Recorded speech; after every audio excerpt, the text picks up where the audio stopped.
On est bientôt. 650 km à pied, Oh putain. entraînant cette cargaison. Couchage à la Belle Étoile ou chez l'habitant, voilà le programme de l'été pour cette bande de potes bisontins. C'est épuisant, mais c'est aussi important pour nous de transpirer un peu pour ensuite profiter des moments de répit. Quand on arrive chez quelqu'un, que c'est l'heure de l'apéro, il faut l'avoir mérité.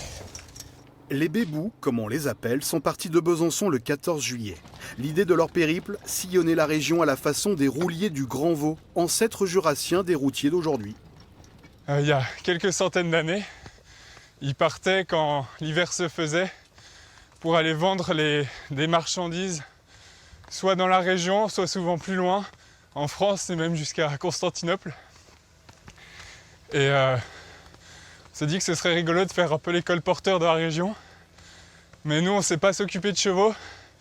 Donc là, on est juste 3 ânes à avancer comme on peut.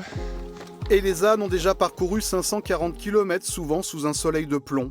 Il faut charger, décharger les marchandises, rester motivé et en forme car la charrette est très lourde. À vide, elle pèse seulement 150 kg, mais par contre, une fois chargée, elle pèse 450 kg environ. Donc c'est pas mal difficile. Quand c'est plat, avec l'inertie, ça va tout seul. En descente, on a un frein, mais dès que ça monte, Donc là, ouais, c'est un peu un enfer ce qu'on est en train de vivre là. Les montées, interminables. Et les descentes, difficiles à gérer.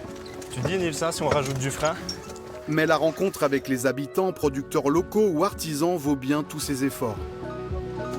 Noé, merci. Merci beaucoup. Ce jour-là, les Bébous sont de passage chez un artisan d'Arbois. On est passé en Haute-Saône, dans le Haut-Doubs, dans le Haut-Jura, et là on remonte jusqu'à Besançon.